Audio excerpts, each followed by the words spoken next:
The invitation came in a cream-colored envelope with gold-embossed calligraphy.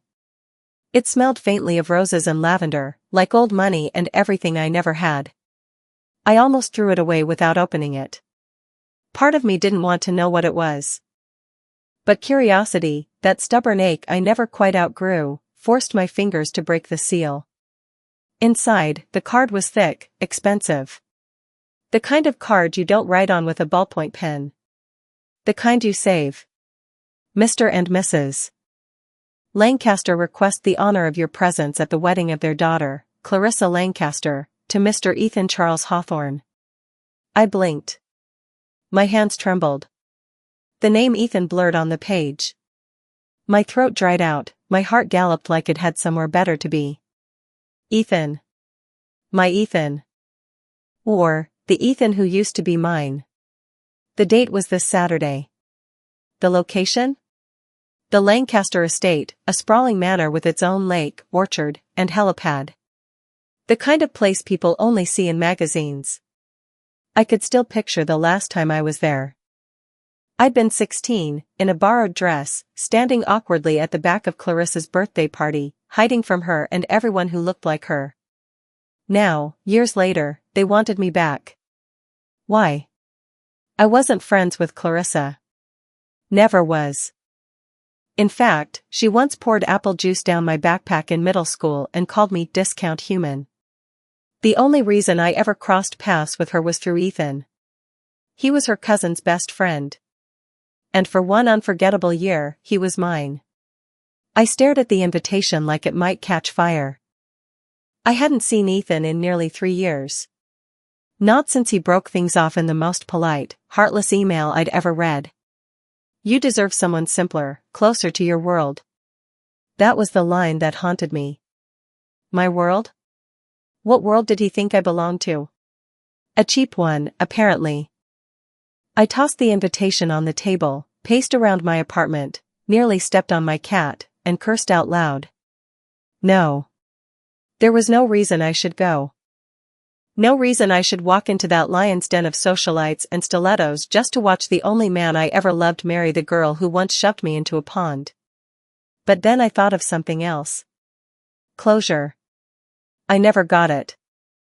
I never got to tell him how much it hurt when he vanished from my life like I was some embarrassing mistake he needed to delete.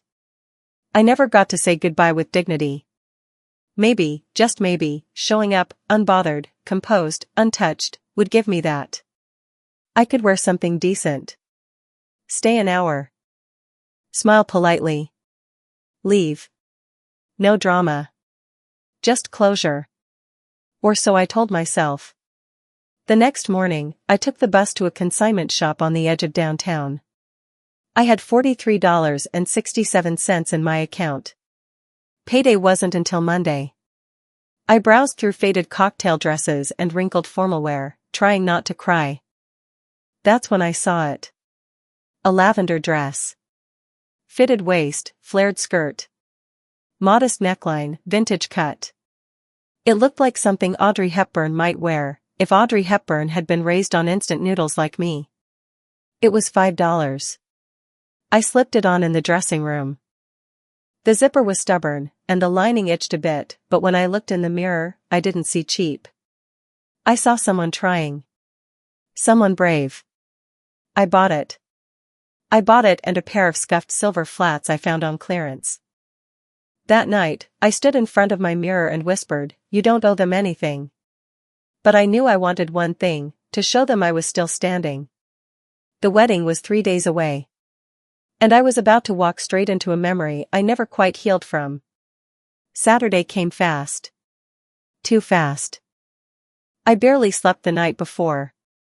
Every time I closed my eyes, I dreamed of people laughing, of champagne flutes clinking as whispers followed me through a gilded ballroom.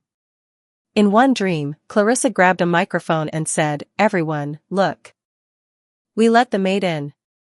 When the morning light finally crept through my blinds, it felt more like judgment than hope.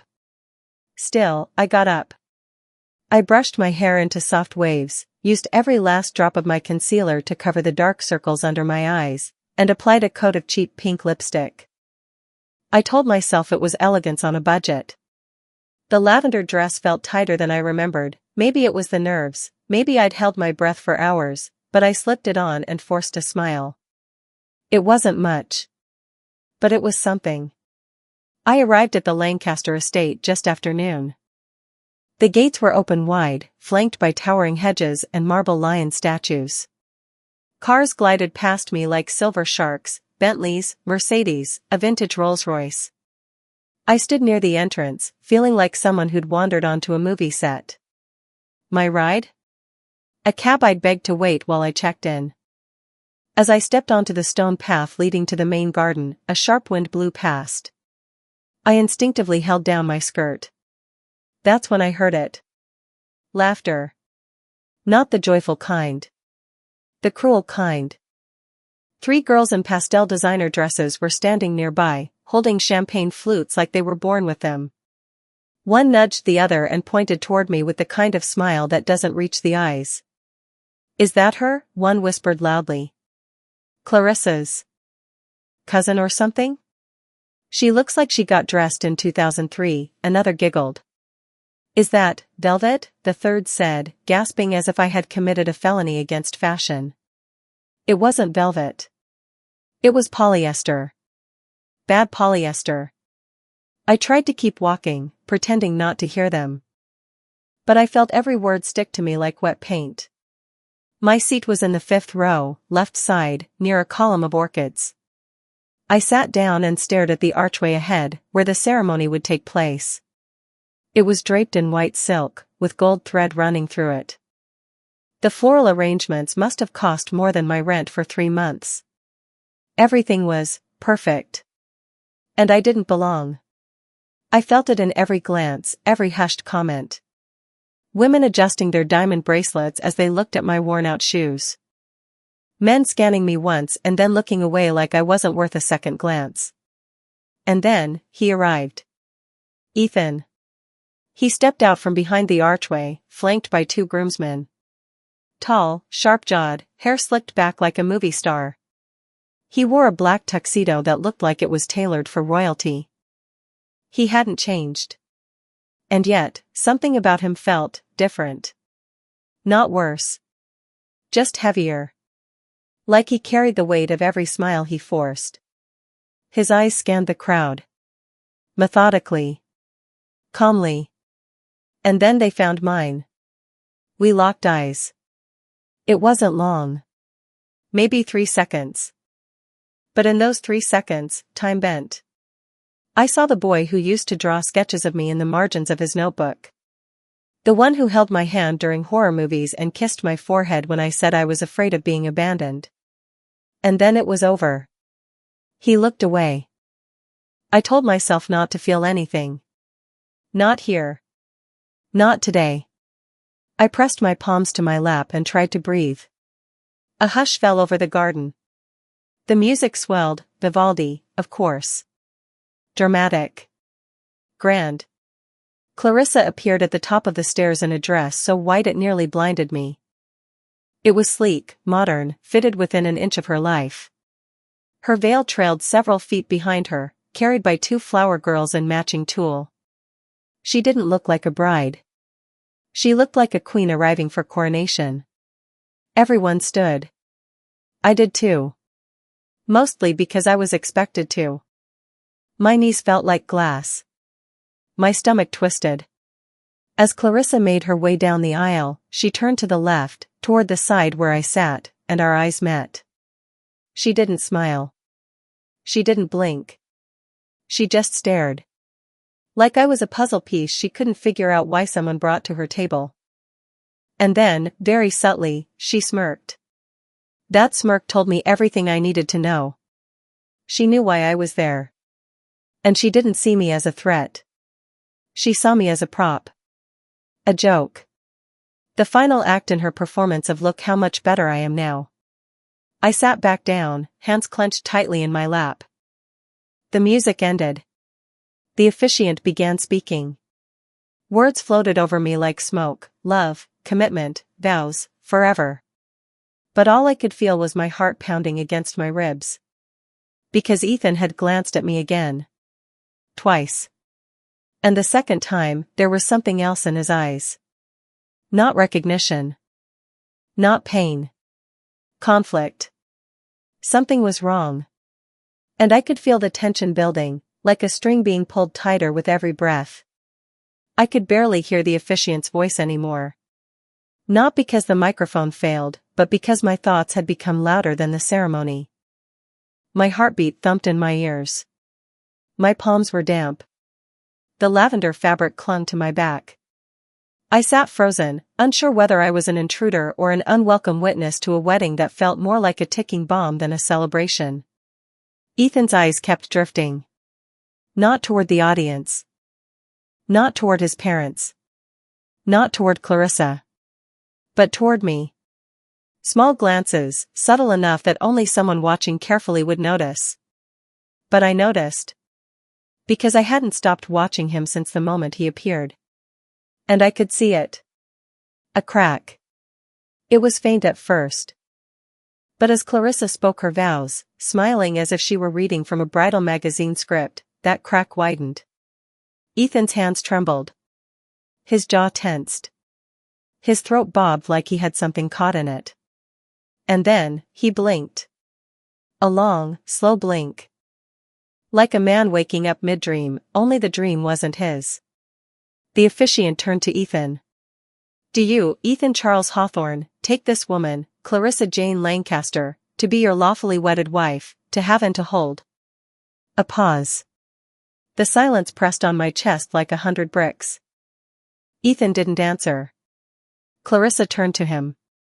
Her perfectly manicured hand gently brushed against his, as if urging him forward with grace. He cleared his throat. Swallowed hard. Then he said, too softly, I. Another pause. Every person in that garden leaned forward. Clarissa's smile faltered for half a second. It was microscopic, but I saw it.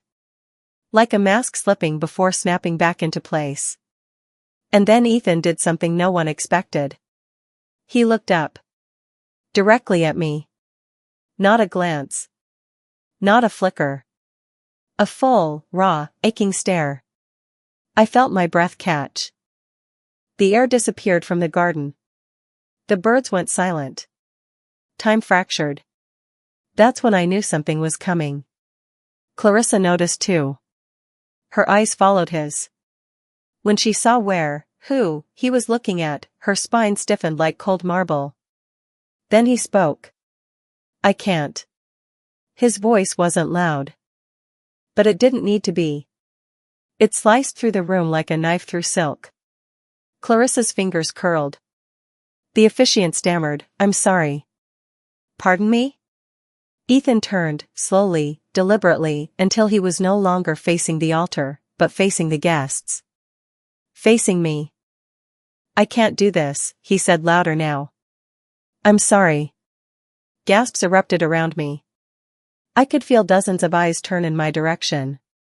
Someone audibly whispered, what the hell is going on? Clarissa's veil fluttered with the sudden breeze.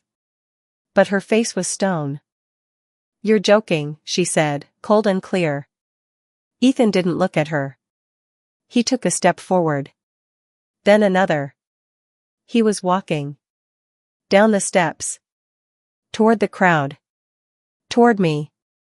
My hands gripped the edge of the seat. My heart pounded like war drums. This couldn't be happening. This wasn't real. But it was. He walked straight through the aisle. Guests parted like the sea, eyes wide with disbelief. Phones were raised. Murmurs turned into frantic whispers. The bridesmaids froze in their pastel cages. And then he stopped. Right in front of me. We were face to face. You came, he said, barely above a whisper. I got the invitation, I murmured. I didn't send it, he admitted. But I prayed you would come. What are you doing, Ethan? I asked, voice trembling. He glanced behind him. Clarissa hadn't moved. She looked more statue than woman now. I can't marry her, he said. I should have never agreed to this. Not when I've been thinking about you every single day since we ended. This is your wedding, I said. You're supposed to say I do. No, he said. I was supposed to say I love you. And I never said it when it mattered. And then he knelt in front of me. People gasped again. Someone dropped a glass. A child cried. I heard one woman say, "Is this a prank? Is this part of the show?" But Ethan didn't care. He reached into his jacket pocket and pulled out something small, a delicate gold chain with a pendant shaped like a daisy. My daisy. The one I left in his glove box years ago. I kept this, he whispered. I thought giving you up was what I needed to grow up. But I was wrong. I didn't grow up. I gave up. Clarissa screamed. It was sharp, raw, guttural. Ethan, she shrieked. Get up. What are you doing? He stood, not shaken, but steady. I'm choosing her, he said. Not the dress. Not the money. Not the seating chart or the flower wall. I'm choosing the girl who's always been real. All eyes turned to me again. I wanted to disappear. But I couldn't. Because deep down, a part of me had waited for this moment. I just didn't think it would happen like this. I stood up. Not because I wanted to, my body moved before my mind could stop it. The garden was a pressure cooker of gasps, stares, and scandalized whispers. Every breath I took felt like I was inhaling wildfire. Ethan was in front of me, his hand half extended, his eyes pleading for something I hadn't even decided I could give. Behind him, Clarissa stood at the altar like a monument carved out of rage. Her veil billowed around her like storm clouds, her mouth slightly open in horror and fury all at once. Sit down, she hissed. You don't get to ruin this. Ethan turned back, his voice firm. I'm not ruining anything. This was never real, Clarissa. You just wanted the wedding, not the marriage. She laughed, sharp, brittle. And what do you want, Ethan? Her? She pointed at me like I was an object. That discount disaster in a thrift store dress? People flinched at her words. Some even looked away in shame. But not Ethan. He didn't even blink. Yes, he said, loud and clear. Her. The world stopped turning. Clarissa's face drained of color. She stepped down the altar stairs, her heels digging into the grass like claws. You think you'll be happy with her? She snapped. She's nothing, Ethan. She doesn't belong in our world. Maybe not, he said, stepping closer to me. But at least she never pretended to be someone she wasn't. Clarissa's eyes narrowed. You'll regret this. I stepped in before the whole thing turned into a full-blown verbal war. I didn't come here to steal anyone, I said, voice shaking. I didn't even want to be here. I just wanted closure. He turned to me gently. And I just wanted one more chance. I shook my head. Ethan, you're standing in the middle of your wedding. Exactly, he said. And that's the problem. I shouldn't be. Clarissa stormed off down the aisle, veil trailing behind her like a bridal ghost, followed by two bridesmaids frantically chasing after her. One of the groomsmen stared awkwardly at the grass. Another took a sip from his champagne and muttered, well, this'll be great for the tabloids. The guests were still frozen, unsure whether to clap, cry, or bolt. One man whispered to his wife, is this real or a Netflix pilot? Ethan reached for my hand again. I let him take it this time. Come with me, he said. Where? Away from here. From this mess. Just, away. I hesitated. My legs didn't. He led me past the rows of stunned guests. I could feel their eyes on me like heat lamps, but something inside me had gone calm. A strange clarity. We passed Clarissa's mother near the rose garden. Her mouth was open, trembling in pure social horror.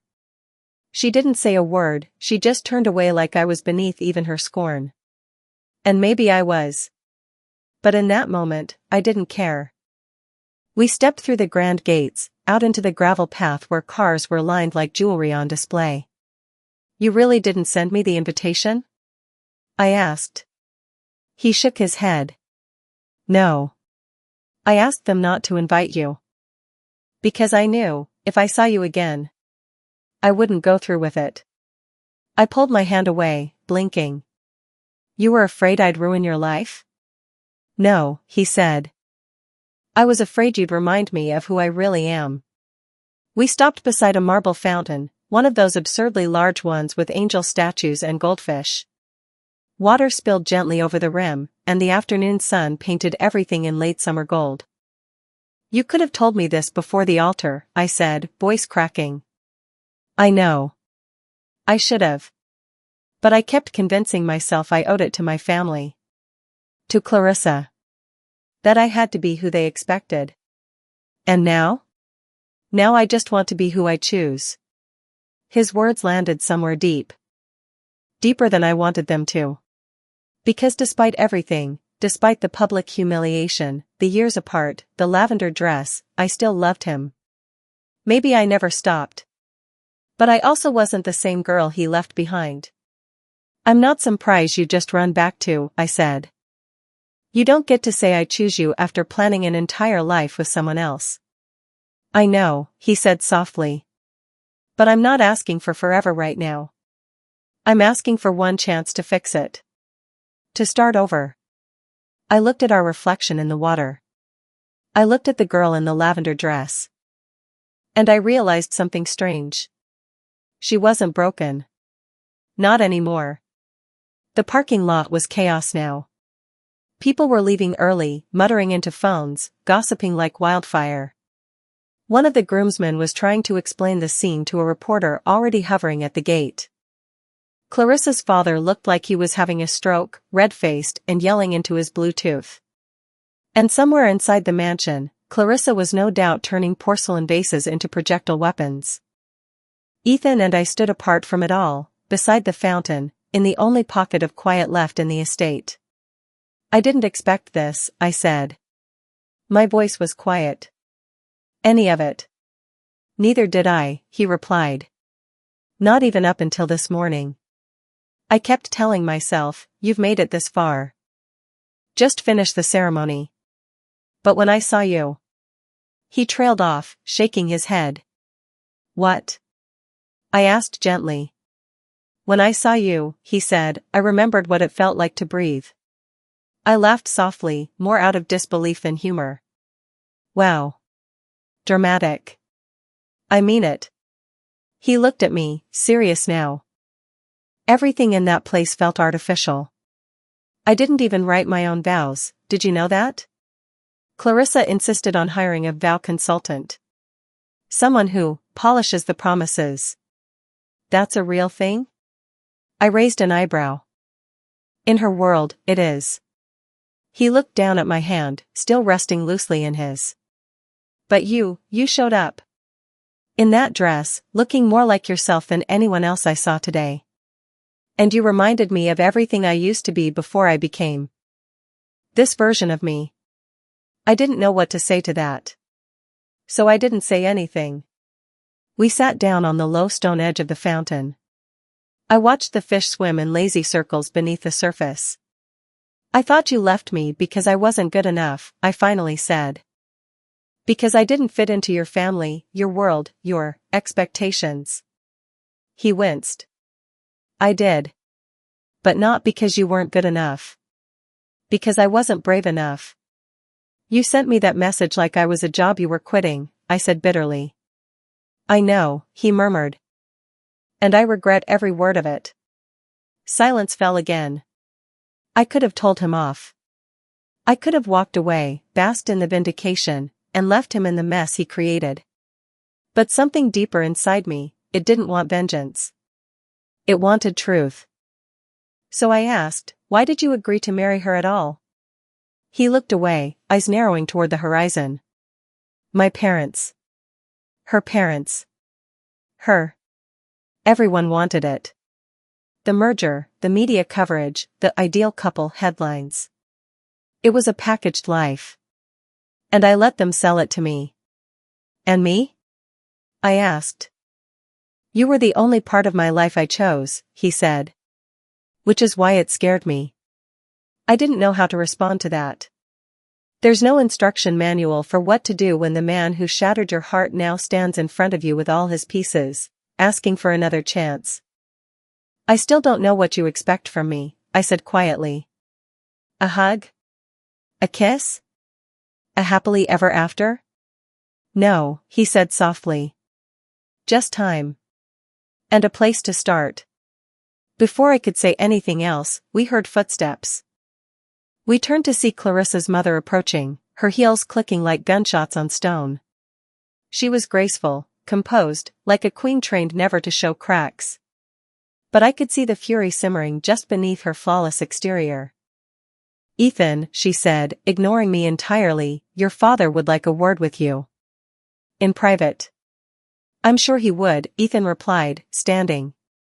She glanced at me, her nose wrinkling like she'd caught a whiff of something unpleasant. And you, she said icily, should be ashamed of yourself.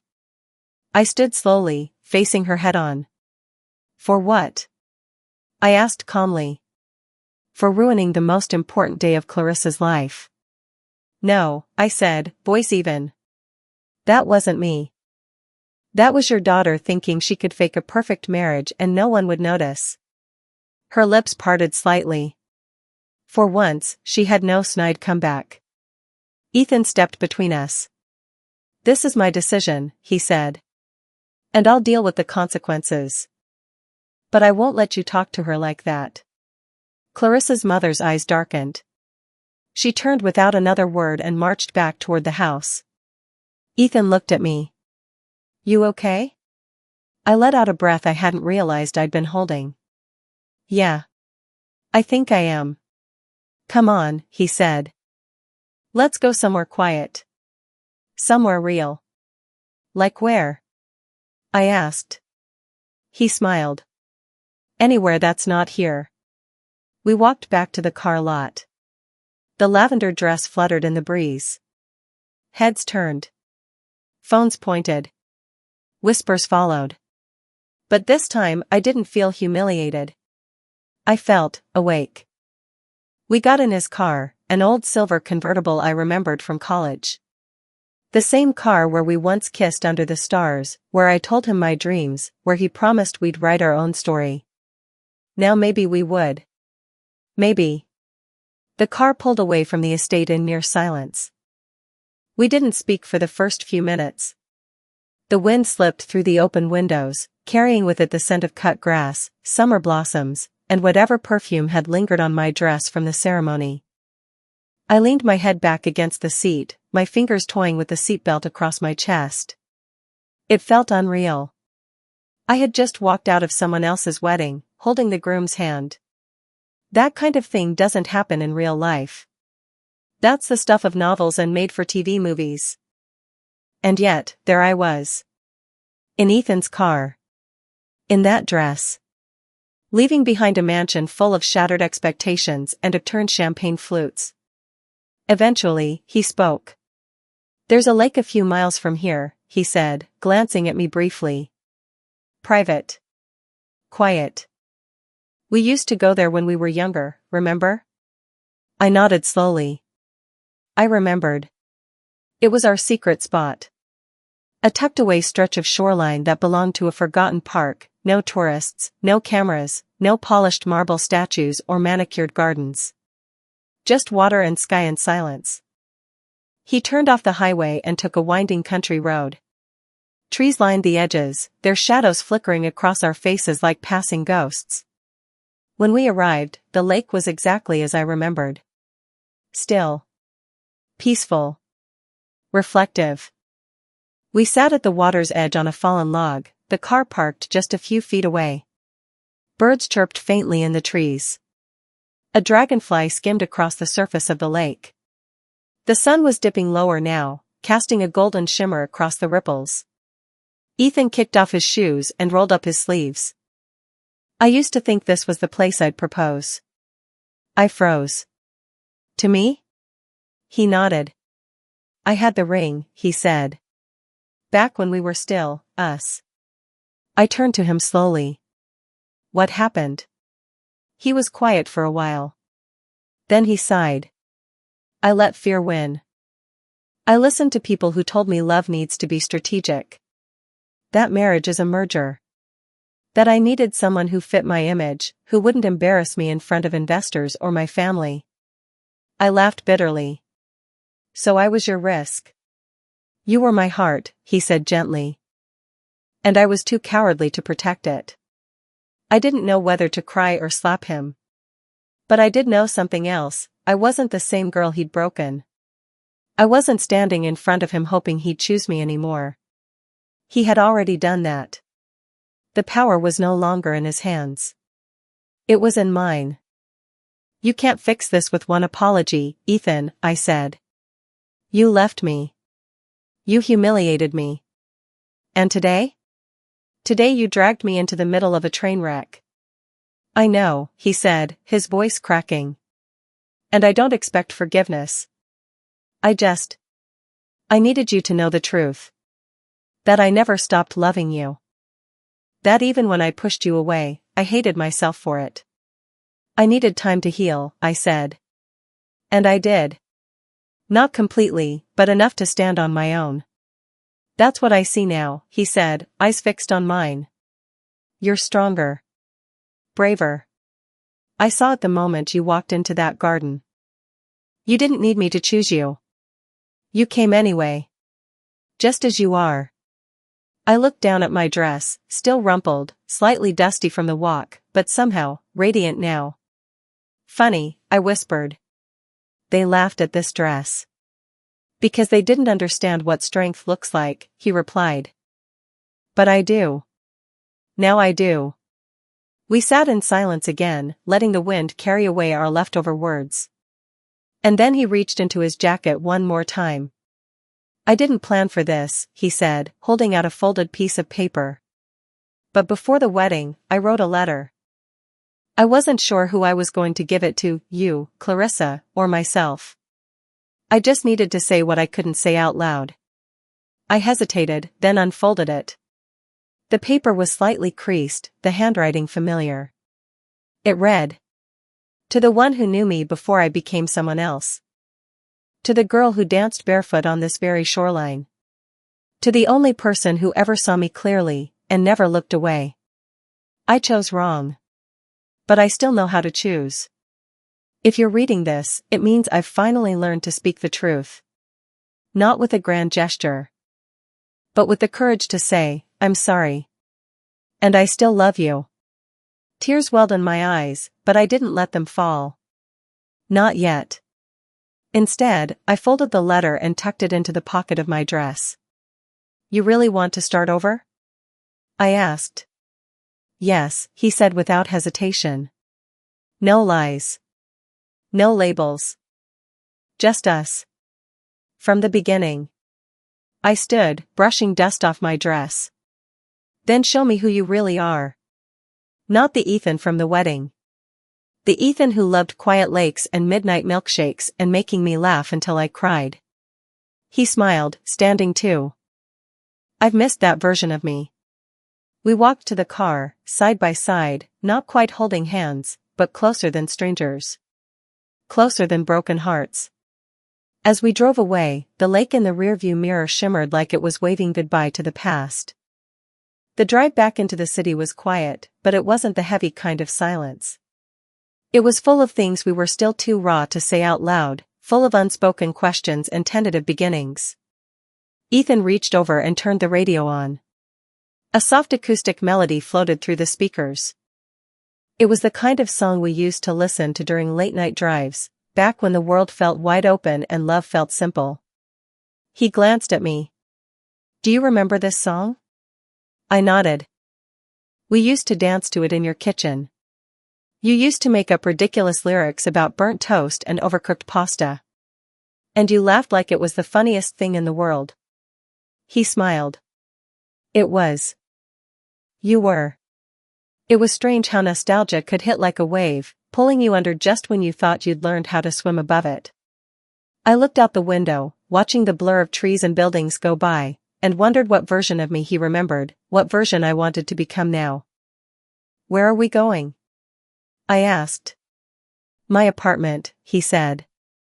"You can stay as long as you want, or I can drop you anywhere." I don't want this to end at a lake and a goodbye." "You're assuming there's anything left to continue," I said carefully. He didn't argue. Didn't defend. Just drove. His apartment hadn't changed much since the last time I was there. Still warm, modern, clean, with a wall of books that he used to alphabetize when he couldn't sleep. The photo frames had changed, though, now filled with shots from business trips, charity galas, magazine covers. None of me. I stood near the window as he poured 2 glasses of water. "You still keep it cold," I said, sipping.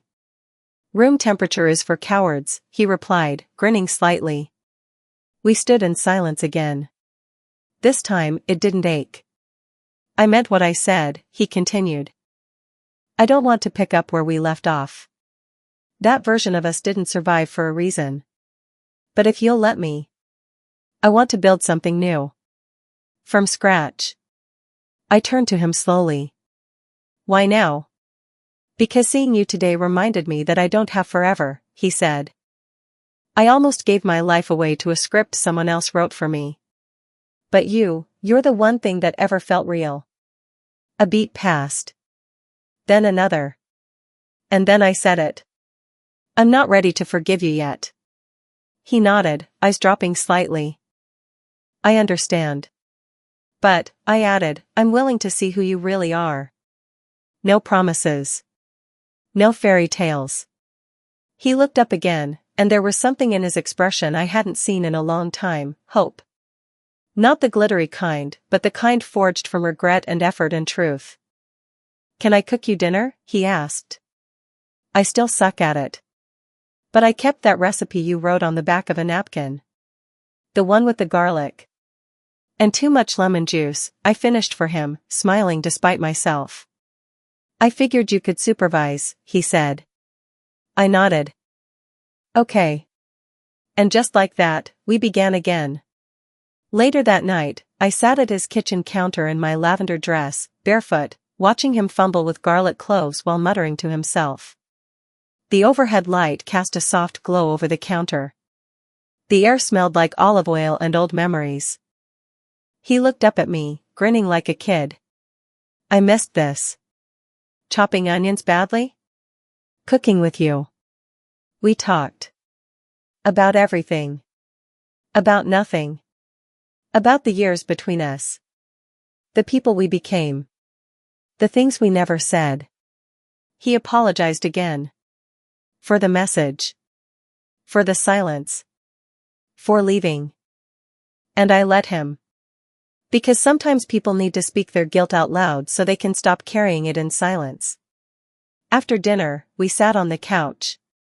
My feet curled underneath me, his arm resting behind, not touching me, but close enough to feel. I leaned back. "You know the internet is probably exploding right now." "Oh, for sure," he said. "Someone probably live-streamed the whole scene. I'll be a meme by morning." "You're going to lose a lot," I said honestly. "Business partners. Friends. Reputation." He looked over at me, unshaken. "If I kept all of that but lost you again, what would be the point?" I blinked, surprised by how steady his voice was. He meant it. I didn't know where we were going. I didn't know what tomorrow would bring. But I knew this. I wasn't the same girl anymore. And he wasn't the same boy. We were 2 people standing at the edge of a very fragile, very unexpected new beginning. And for the first time in years, that didn't scare me. I didn't stay the night. Even though he offered, respectfully, gently, I told him I needed space, and he didn't fight me on it. He walked me to the door, handed me my flats, and said, "Whenever you're ready, I'll be here." No pressure. No clocks. That night, I sat on my apartment balcony with a blanket and my cat curled at my feet, looking out at the skyline. The city lights flickered like stars trying to compete with memories. Everything that happened felt both impossibly surreal and sharply real. The ceremony. The walkout. The eyes. The confession. And that lavender dress still hanging behind my bedroom door, wrinkled now, slightly stained with grass at the hem, but glowing with meaning it never had before. The next morning, I opened my phone to a storm of messages. Texts from people I hadn't spoken to in years. DMs from strangers. Screenshots of headlines like, "Runaway groom leaves socialite at altar, to reunite with ex." "Lavender girl becomes internet legend after wedding twist." "Who is she?" "The mystery woman who stole the wedding." It was absurd. There were clips of me looking shocked, walking out of the crowd, and holding Ethan's hand. People analyzing the dress, the moment, my expression. Some defended me. Others judged. Some wanted interviews. Some wanted dirt. And mixed into it all was a message from Clarissa. Just one. "You'll regret this." I stared at it for a long time. Then I deleted it. I didn't respond. Not because I had nothing to say, but because I had too much. And none of it would matter to someone like her. Instead, I messaged Ethan, "Can we talk later?" "Not about yesterday. About now." He replied in seconds, "Anytime. Just name it." We met at a coffee shop downtown, neutral ground. Not his apartment. Not my world. Just two people starting from scratch. He wore jeans. A plain t-shirt. No blazer. No watch. Just himself. "You look different," I said, sitting down across from him. "Stripped down," he said. "Feels better." We talked. About how weird fame is. About how the media twisted our story. About how Clarissa was threatening lawsuits, social collapse, and revenge in the form of a 7-figure PR campaign. "She'll be fine," he said. "She'll spin it. She'll marry a hedge fund manager by September." "And you?" "I'm done being managed," he replied. I took a sip of my coffee. "So what now?" He leaned forward. "I don't want to rush anything. I don't expect anything. But I want you to know, what happened at the altar wasn't impulsive. It was overdue." "I believe you," I said. "But believing you doesn't erase what happened before." "I don't want it to," he replied. "I want to earn whatever comes next." We sat like that for a while. Not planning a future. Not defining a relationship. Just being. And then he reached into his jacket. "Okay, this might be too much," he said. "But I wanted you to have this." He pulled out a small black notebook. Leather-bound. Old. "My sketchbook," I said softly, recognizing it immediately. The one I thought I lost during a trip years ago. The one I cried about when I realized it was gone. "I kept it," he said. "I always meant to give it back." I opened it. My old drawings were still there, messy portraits, doodles of cityscapes, a few half-written poems in the margins. And in the very back, a page I hadn't filled. But now there was something new. A drawing. Of me. From yesterday. In the lavender dress. He'd drawn it in pencil, quick strokes, but the emotion was all there. The way I stood. The way I looked up at him. The defiance. The pain. The strength. "You drew this after the wedding?" "No," he said. "I drew it the night before." I looked at him, stunned. "I didn't know you'd show up," he said. "But I dreamed it. I hoped." That's when I let the tears fall. Not out of sadness. Not even out of relief. But because after years of being invisible, of being the wrong girl in the wrong dress in the wrong crowd, I felt seen. Fully. Completely. And I wasn't sure where we were going, or if we'd make it all the way. But I knew one thing. We were no longer pretending. Days passed. Then a week. Then 2. The media noise started to die down, replaced by fresher scandals and shinier distractions. Clarissa staged a glossy magazine interview, Betrayed at the Altar, My Truth, where she played the victim perfectly. And in a way, maybe she was. Just not in the way she painted it. She had tried to curate a life out of aesthetics and strategy. Ethan was just a piece of her puzzle that refused to stay in place. Meanwhile, I tried to return to something like normal. I went back to work. Back to my tiny apartment. Back to my routines, tea before bed, laundry on Sundays, singing along to bad pop songs while cooking. And Ethan? He kept his distance, but not out of neglect. Out of respect. He called sometimes. He sent dumb memes. He once mailed me a single lavender flower with a note that just said, "Still thinking of that dress." But more than anything, he waited. He waited while I sorted through the pieces of myself I hadn't fully put back together. Because as much as I wanted to believe in second chances, I was still afraid. Not just of him, but of me. Of what it meant to open my heart again after it had been crushed so publicly.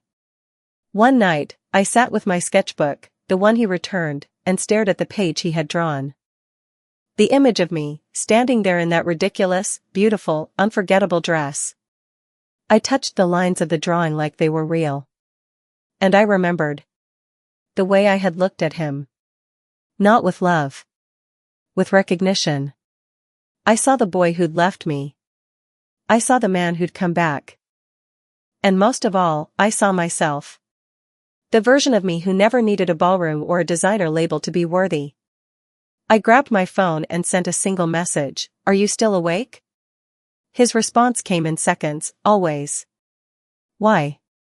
"I want to see you." He didn't ask questions.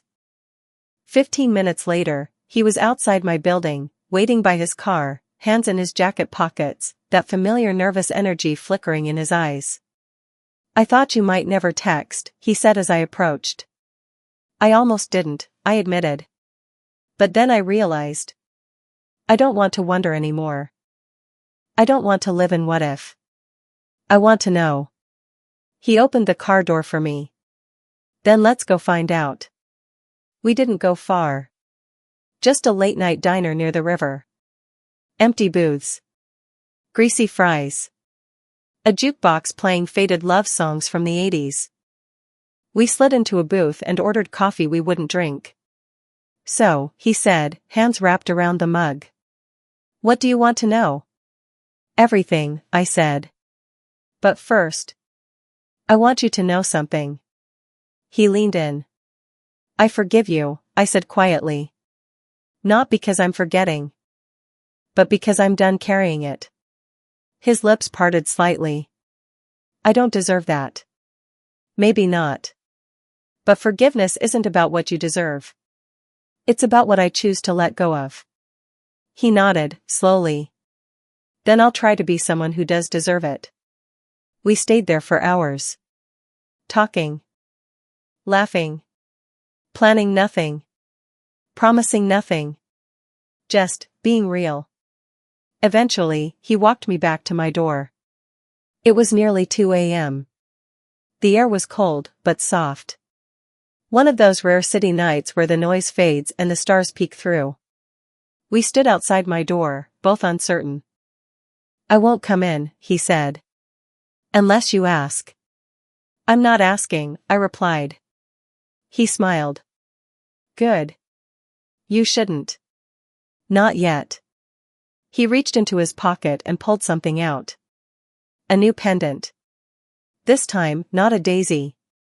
A lavender sprig, delicate, silver, subtle. "To remind you of that day," he said. "Not because of what happened. But because of how you showed up." I held it in my palm. It was warm from his touch. "Thank you," I whispered. He stepped back, hands in his pockets. "I'll see you soon?" he asked. I nodded. "You will." He turned to leave. But before he rounded the corner, I called out, "Ethan?" He turned. "I'm not saying yes yet." "I know," he said. But you're not saying no. I smiled. And closed the door. Inside, I held the pendant to my chest. Outside, the city kept moving. And somewhere between heartbreak and healing, I finally found peace. Not because a man came back, but because I remembered how to choose myself, even in the cheapest dress in the fanciest room. Weeks passed. Then months. And with them came change. Not dramatic. Not cinematic. Just quiet, steady growth, the kind you don't notice until you realize you've stopped checking your phone every 5 minutes, or that your smile comes quicker now, without needing a reason. Ethan and I didn't dive back in. We walked. Slowly. Cautiously. Like people who knew how it felt to drown. We met for coffee. We went to bookstores. We argued over music. We talked about childhood, therapy, his mother's brittle expectations, and my fear of abandonment. He told me about how he'd sold the engagement ring he bought for Clarissa and donated the money to a women's shelter. I told him about the job offer I got in another city, and how, for the first time, I didn't feel like I had to run. Some days we didn't talk at all. But when we did, it mattered. And somewhere in the middle of all that nothingness, something beautiful returned. Trust. It didn't come in a wave. It came in drops, small moments of honesty, of showing up, of not flinching when the past tried to claw its way back in. He never rushed me. Never pushed.